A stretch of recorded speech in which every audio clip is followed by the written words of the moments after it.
I thought I'd like to start with a meditation. Um, that is sort of it's a meditation that demonstrates the core of the word Buddhism sticks in my throat because it's I don't know, for me, it's just wisdom, with a Buddhist label on it, I guess. So, it's called maybe many of you have heard of it. It's a Tonglen meditation. I'm just going to get into it. I only have a little bit of time to cover a vast subject. So everybody, come to a comfortable seat with your spine straight. And what I'm going to do is, so Tonglen means to give and to take away. So the giving is giving love, the taking away is the taking away of suffering. Okay. So take a moment and think of somebody that's in your life, or maybe it's a group of people that are suffering right now. Just bring them to mind. Okay. And then, we'll get to them. I'm going to do some preliminaries. We'll end the meditation with a chant, and it'll probably be a chant that's familiar to most of you. Okay. All right, so for now, sit with a straight spine. If you're in a chair, put your feet flat on the floor.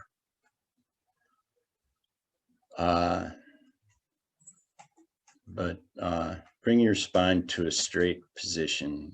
Send the message to your mind that you're alert and attentive. And then connect with the flow of breath flowing out and in. And feel the air as it passes by the edges of your nostrils with each out breath and each in breath. And focus your attention there for 5 breaths. An out breath and in breath being one.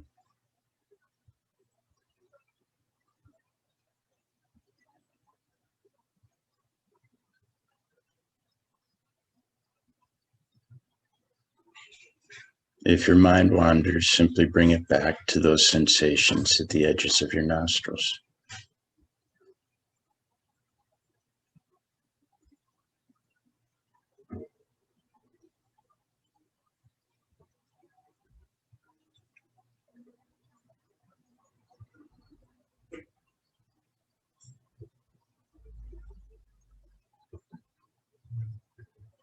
Okay, now I want you to scan through your body and clear out all of the blood and guts and bone and replace it with blue, luminous light, blue light like the sky on a sunny day. Fill your body with blue light. Let your skin be like the edge of a balloon that's full of that light. Take a few breaths to do that.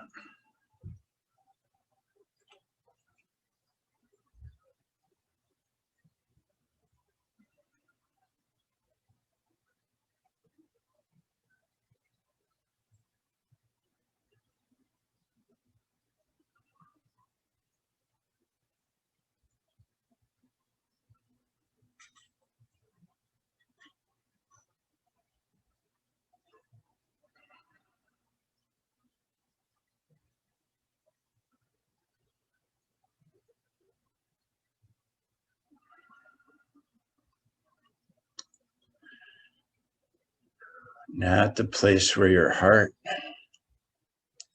center, where your heart used to be, visualize a rose, a beautiful red rose. Maybe the petals on the rose move a little bit as you breathe in and out.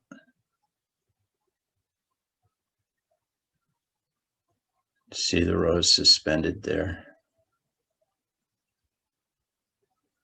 in the vast blue light filling your body.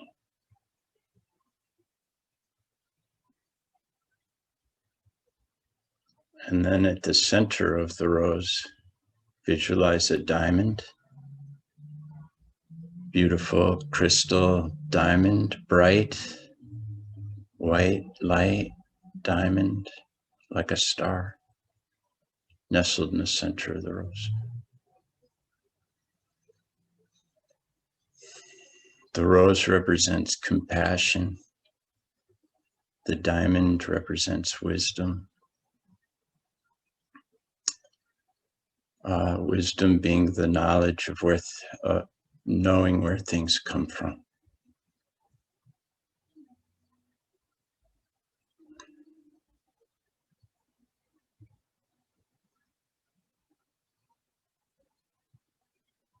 Okay, now hold that visualization of your being and then bring in front of you the person that you thought of that is in the midst of suffering.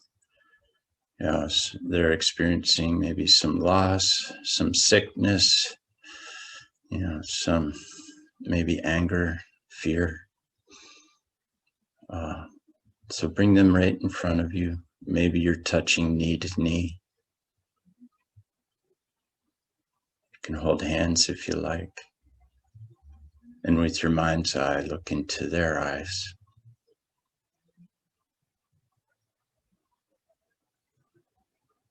And you're going to use your breath to draw off their suffering with the in-breath.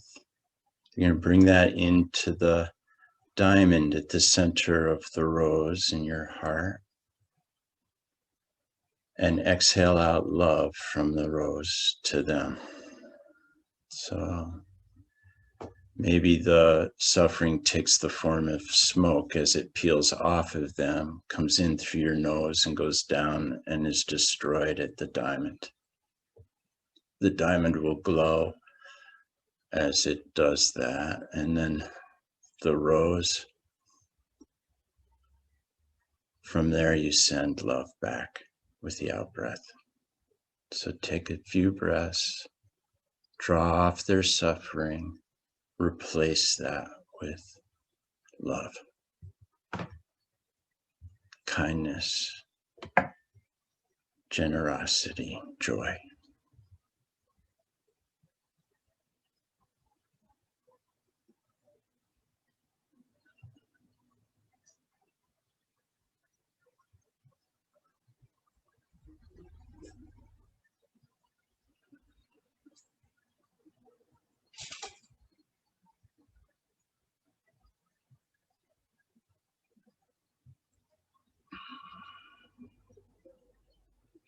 Okay, see the person now. Their suffering is gone. See how they have changed and transformed with the love that you've sent them.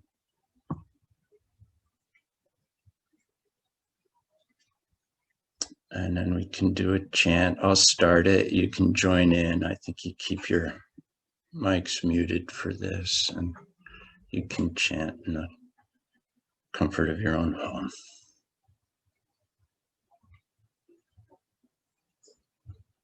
Om Mani Padme Hum. Om Mani Padme Hum. Om Mani Padme Hum. Om Mani Padme Hum. Om Mani Padme Hum. Om Mani Padme Hum. Om Mani Padme Hum. Om Mani Padme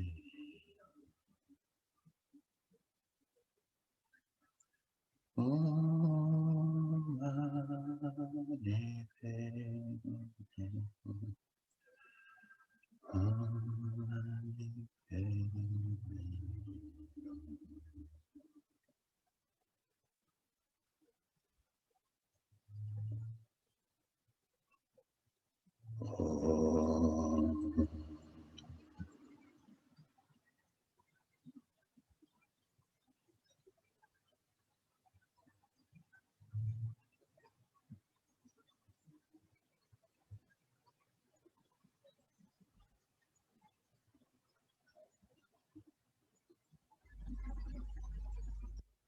Breathe into your body.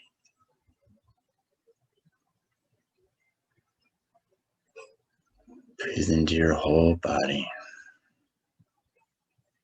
And when you're ready, you can open your eyes.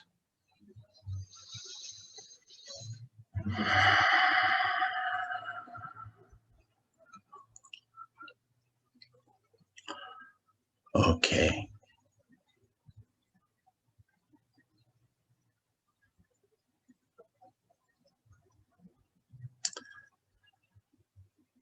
So,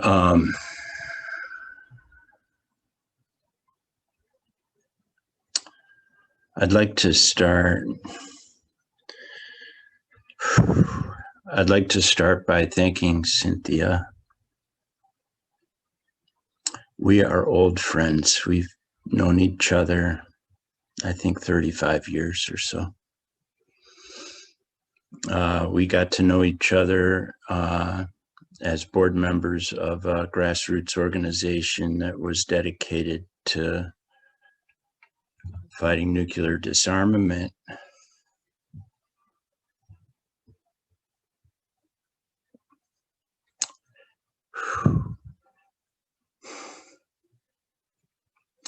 In the 1980s.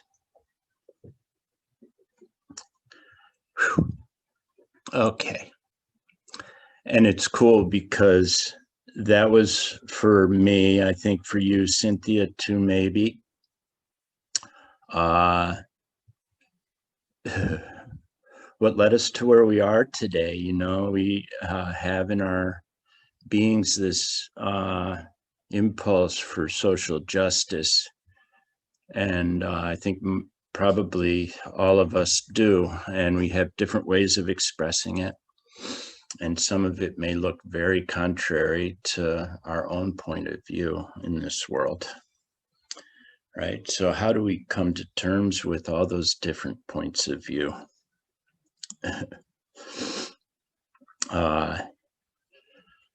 You know, those years of political activism for me actually led me to a point of despair. I had to stop doing that. I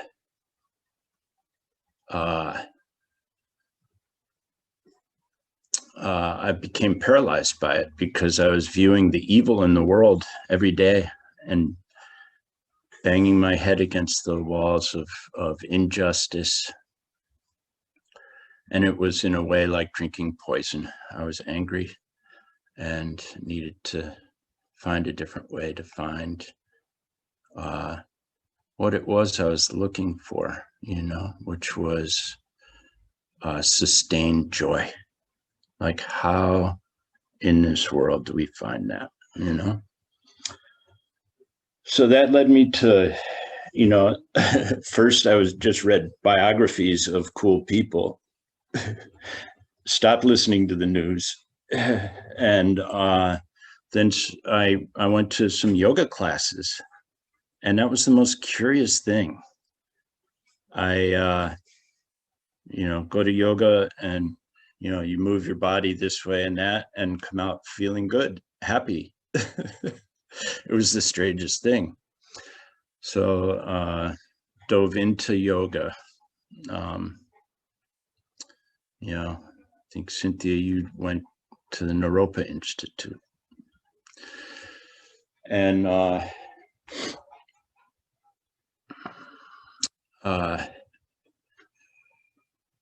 you know, found something there that was very curious and beautiful. And also through the practices, doorways were open to different views of reality than I conventionally experience.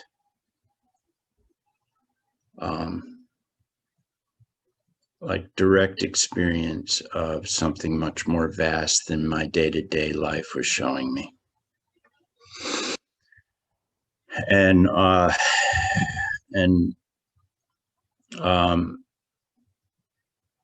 yet it was a beautiful process. I had a wonderful teacher We had deep practices together. Practice is the core of transformation. You know, we can talk about philosophy forever, but practice is what brings about the direct experience of what philosophy is about. You know, philosophy is the process of trying to describe something much more profound, I think, than maybe we experience in a day-to-day life. So anyway, and I think philosophy can inspire that practice, and I think practice is the core and necessary component to transformation. Doorways into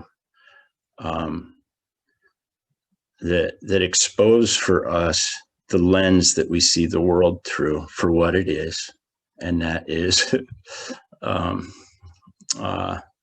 false.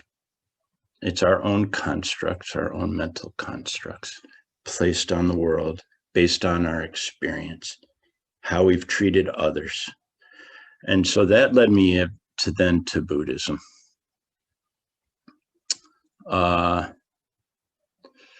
You know, the core tenet in Buddhism, I'm gonna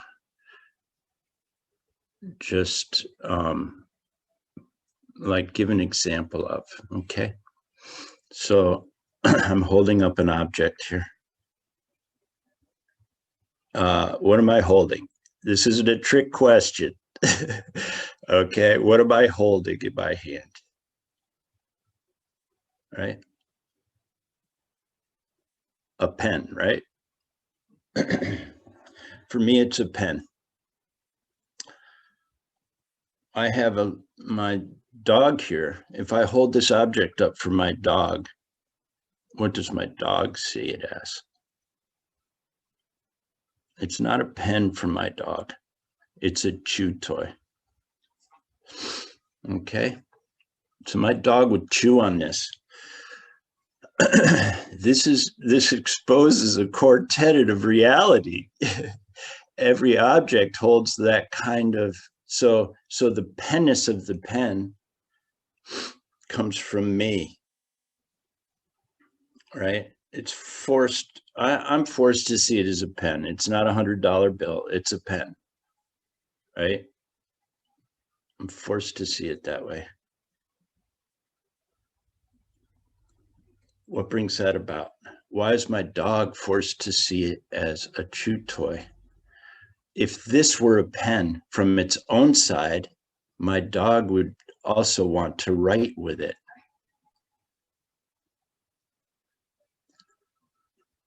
Right? So, so what in Buddhism they say is that the pen is empty of the nature of being a pen. I project all of its qualities and characteristics upon it, just the way I do on everything in the world. Those qualities and characteristics that I project, both objective and subjective, right, come from how I have treated others. These are huge concepts. I've studied this stuff for 20 years. We're like trying to do this in 20 minutes. So anyway, it's hard. But what's beautiful in it, and what I found to be beautiful in Buddhism, is that exposing that truth, and then through practice being able to see that as what is real. Right? There is no pen out here. I make it a pen. There is nothing out here that is other than how I project upon it. Right? So then my reality is shaped by my choices, by my thoughts, by my speech, and by my actions. How do I transform that so that I see the world I want to see, right? when I was 20, I lay in a field and I looked up at the stars.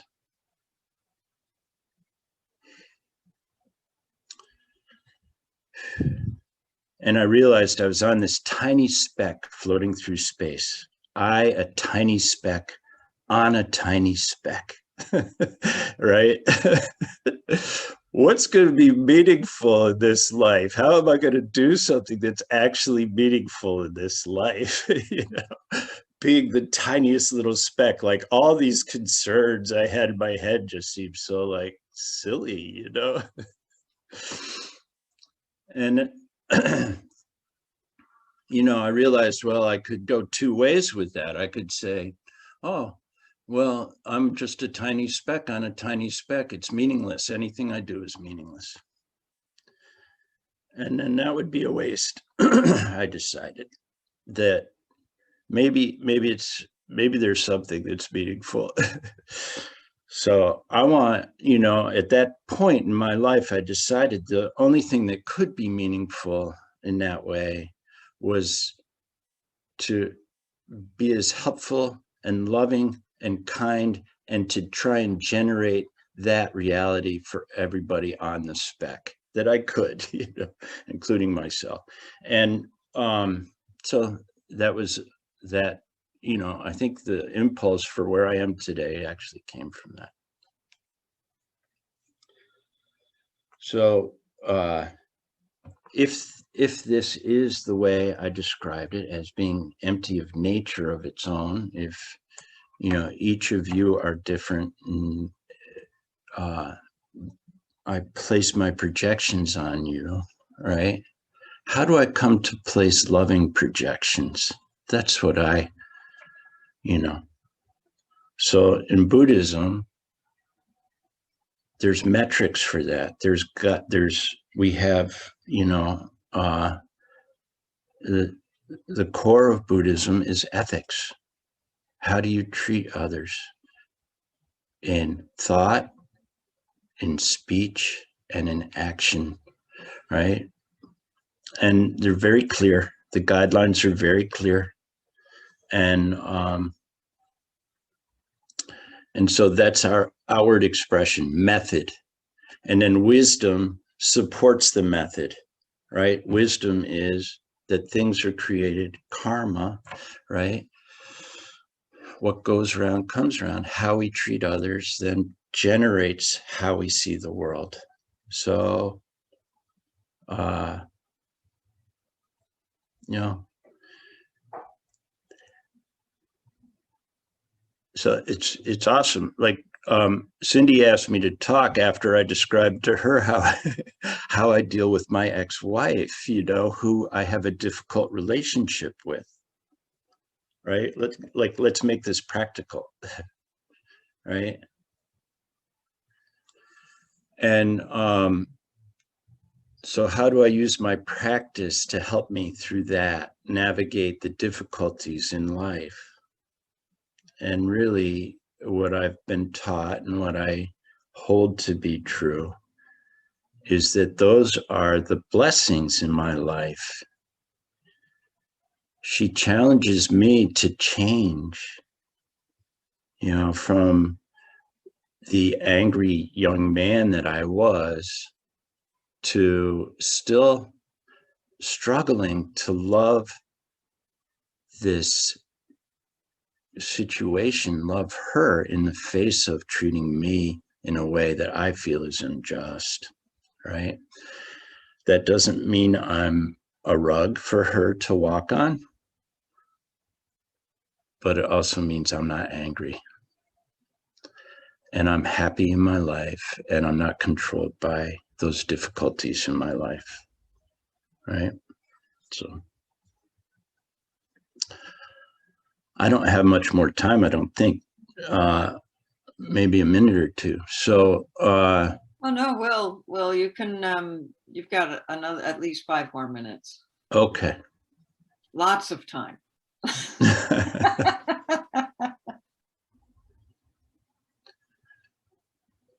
And a lot has changed for me over the years through the practice. You know, the conventions of day-to-day life really are not supportive of that kind of transformation. So to live in this life and to practice and to not judge it, everybody's trying to be happy. Nobody wakes up in the morning and says, I really hope I have a crappy day today. Nobody does that, I don't think.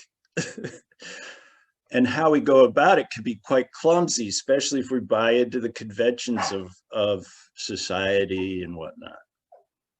So how do we live in society, not judge it, and hold true to our aspirations? And I found really good guidance through this path, and so anyway, I guess, how do I wrap this up? I just,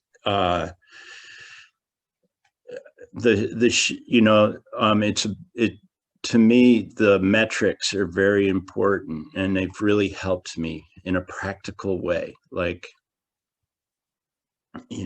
I have a book. It's my 6 time a day book.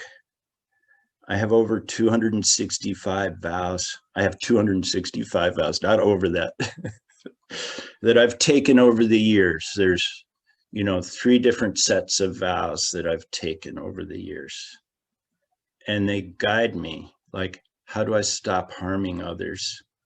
And then how do I, create goodness in the world? And then eventually, and that's all in the path to evolving this consciousness that is housed in this body for now, into a being of light. Like, how do you become an angel? How do you become the thing that you most aspire to be? How do you become free? Right. So the guts of the practices that are 2,500 years old, meditation, yoga. The Buddha was a yogi. And there's a physiological component to your transformation. And that's what yoga, the asanas, is about, pranayamas. All that stuff is about transforming this energy that takes shape in this body and mind together, not separate. Body and mind, one thing, right? Yoga, meditation, engagement in the world, right? Where do you still stumble? Where aren't you free? Engagement in the world shows you that, right? So it's all a process. It's a wonderful process. And, we can evolve. We can devolve and we can evolve. You could go both ways, and you're responsible for which way you go, according to Buddhism, by how you think, how you speak, and how you act in the world. That's it.